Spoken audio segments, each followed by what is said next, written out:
Salut, j'espère que vous allez hyper bien. Je vous fais ce contenu toujours sur la chaîne YouTube Les Geeks des Chiffres. J'ai décidé de vous proposer des petites vidéos comme ça, faites sur le pouce. Pendant cette période de confinement avec la crise du coronavirus, on ne doit pas lâcher l'affaire. On doit vous aider à progresser. Et je vais prendre vite fait mon téléphone de temps en temps avec les moyens du bord dans mon jardin directement pour répondre à certaines questions qu'on me pose régulièrement. Alors, la première question, enfin, pas la première, mais en tout cas pour ce premier épisode, je vais vous parler du DCG et je vais essayer de répondre à une question qui est la suivante.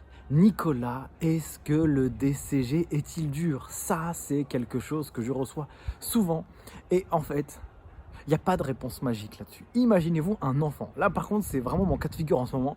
C'est que j'ai ma petite fille à l'école. Avec l'école à l'école, le confinement, on doit faire les devoirs à la maison. L'école à la maison. Elle a 4 ans.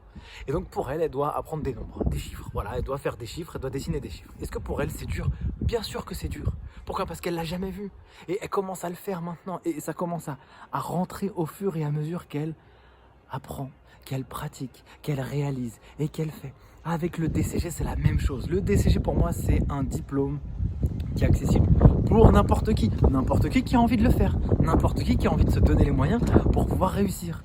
Vous allez entendre dans votre entourage, et vous l'avez peut-être déjà entendu, ouais, le DCG c'est dur, il faut être bon en maths, les taux de réussite ils sont catastrophiques. Oui, mais pourquoi en fait? Parce que les gens, lorsqu'ils vont dans ce type de diplôme, ils ne mesurent pas la quantité de travail qu'il doit être réalisé pour le réussir. Le DCG, c'est un diplôme hétérogène. Il y a 13 unités d'enseignement. Vous avez des épreuves qui sont très utiles sur le marché du travail, comme la compta, le contrôle de gestion, la finance, le droit fiscal, le droit social, le droit des sociétés, par exemple. Puis vous avez d'autres thématiques comme l'économie, le management, qui sont plus théoriques, qui apportent de la valeur et des connaissances, ok, mais qui sont peut-être pas forcément le plus utile et le plus idéal pour trouver du travail.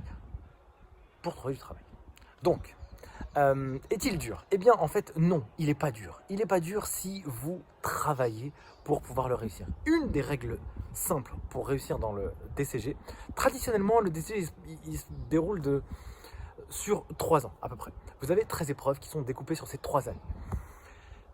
Si vous vous dites, en une année, je veux valider 9 unités d'enseignement et qu'il vous reste...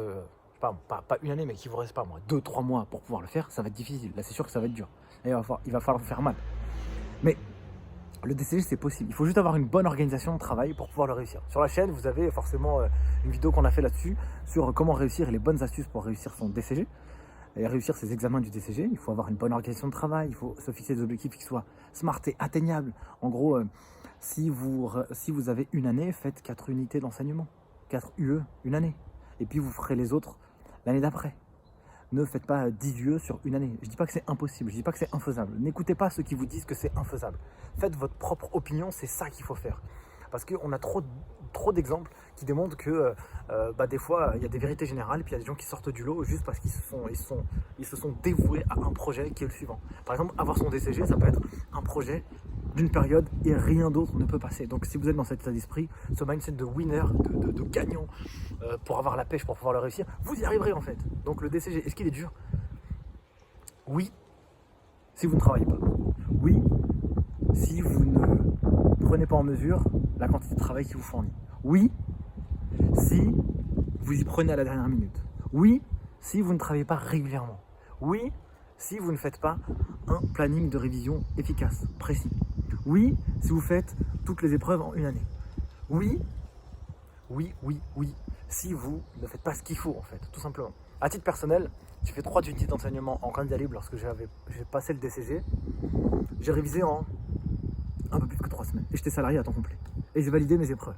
Et j'ai validé mon DCG sans être obligé de repasser les UE l'année d'après. Alors j'avais des petites chances, j'avais de la chance parce que j'avais quand même fait une partie à l'école et donc j'avais des points d'avance. Mais c'est pas parce que j'avais des points d'avance que ça m'a pas permis de valider mes unités d'enseignement. Donc sachez que c'est possible. Est-ce qu'il est dur? Oui, si et seulement si vous ne bossez pas. Donc si vous souhaitez faire le DCG, allez-y, c'est un diplôme star en comptabilité et gestion.